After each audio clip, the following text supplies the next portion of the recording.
Do you swear to tell the truth, the whole truth, and nothing but the truth before this committee? The oath has been administered, Your Honor. Thank you. Before proceeding to Mr. Diskaya, Pasig City Mayor Vico Soto is here, and we would want to be able to get a statement from him, particularly relating to the Diskayas, because he had made a statement last night on the matter relating to half-truths. No? So, Mayor Vico, do you have a statement, or are you ready to answer questions? Mr. Chair, to the members of the TRICOM, magandang umaga po. I did not prepare any statement, but however I can help and whatever I can answer to the best of my knowledge, I'm here at your disposal, sir. I think very important, Mayor Vico, to be able to state for the record. Of course, the Diskayas have been operating in Pasig City for the longest time. No? Do you have information as to how they had operated in the city as city contractors? And second, whether you had been able to monitor their rise as top contractors as far back as the Aquino administration to date? Mr. Chair, pumasok po ako sa politika 2016 na po. I ran for councilor in 2016 and for mayor in 2019. Pagpasok ko sa politika, medyo kilala na po sila, mga Diskaya, lalo na yung construction firm nila na St. Gerard Construction. Na ito na nga po yung ginamit rin nila na para bang political party na rin, lalo na noong 2025 na halalan, itong nakaraang halalan. Marami pong kwento, hindi ko po alam kung ako po yung nararapat na magkwento po rito sa TRICOM sapagkat yung iba, wala naman po akong personal knowledge. So I would like to, with respect to the committees, I would refrain from saying anything beyond my direct and personal knowledge.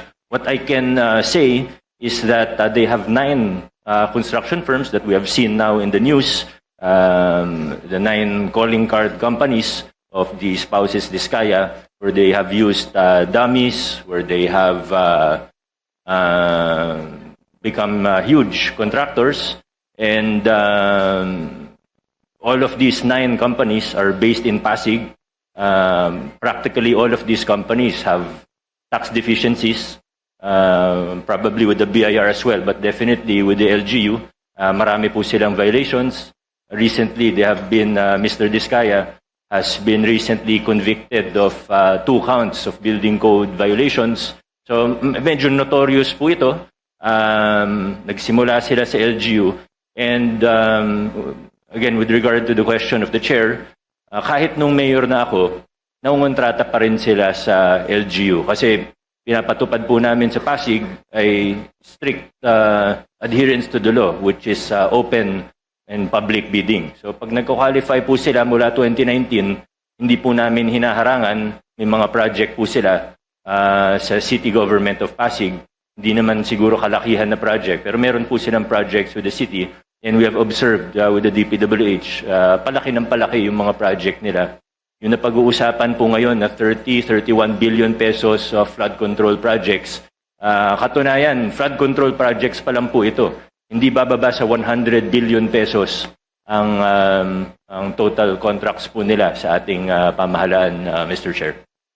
Siguro as a final question before proceeding, Mayor Vico Soto, you mentioned in your Facebook statement that you had seen many inconsistencies, no, in the testimony of the Diskayas. No? So maybe you can intimate to the committee what these particular inconsistencies are. Thank you, Mr. Chair. Marami nga po tayong naobserbahan na use the term inconsistencies, but I would like to be more direct. Kasinungalingan po talaga. At lantarang kasinungalingan naman po yung mga sinasabi nito. Hindi naman po bago sa kanila ang pagsisinungaling. Naobserbahan na po natin ito on the record and in public very many times. Sabi nga, dito sa kaso na ito, ang sinungaling ay asawa ng magnanakaw. Kaya ito po talaga yung nakikita natin. Isang very glaring na kasinungalingan ay yung kahapon po sa statement, sa sworn statement po nila, ay na 2 to 3% lang daw ang kinikita nila sa bawat kontrata. Kahit naman po hindi ka eksperto sa larangan ng construction o engineering, obvious naman po na kasinungalingan ito. Meron pa po, sabi po nila, when Senator Tulfo was questioning them, sabi niya po, minsan daw po, lugi pa daw siya.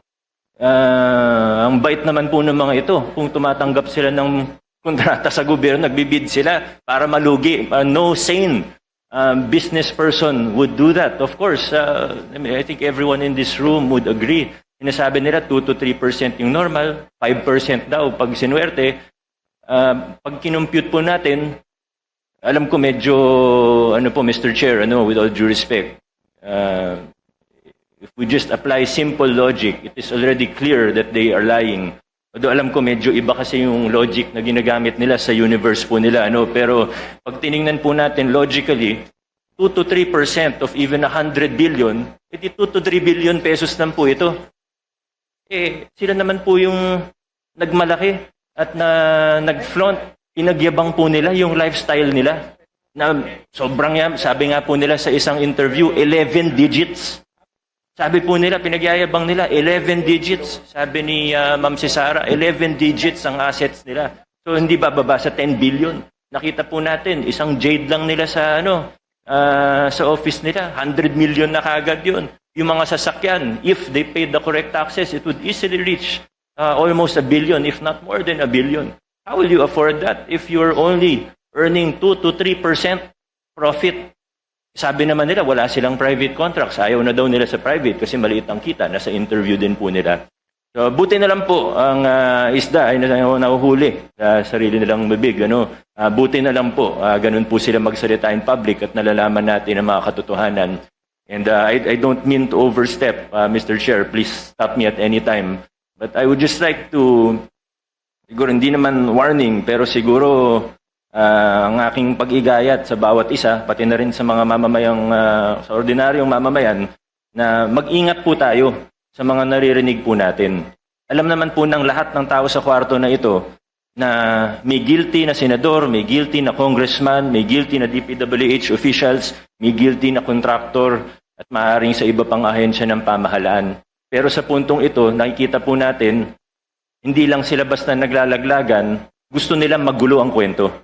Gusto nila lituhin tayo. Gusto nila na hindi na natin malalaman kung ano totoo para eventually mawawala na lang na parang bula. Magkakalituhan na tayo, hindi na natin malalaman kung anong totoo sa hindi. Magbabanggit na lang ng kung ano na wala naman silang pruweba o ebidensya. Sa mga pangalan na nabanggit niya po kahapon, naniniwala ako may iba doon, totoo. Pero hindi tayo they have to present evidence, of course. And I think we really have to be careful because in our experience with them, in my experience with them, Mr. Chair, these are people who are really capable of lying without batting an eyelash. So we have to be very careful in how we proceed. Thank you, Mr. Chair. Mr. Chair.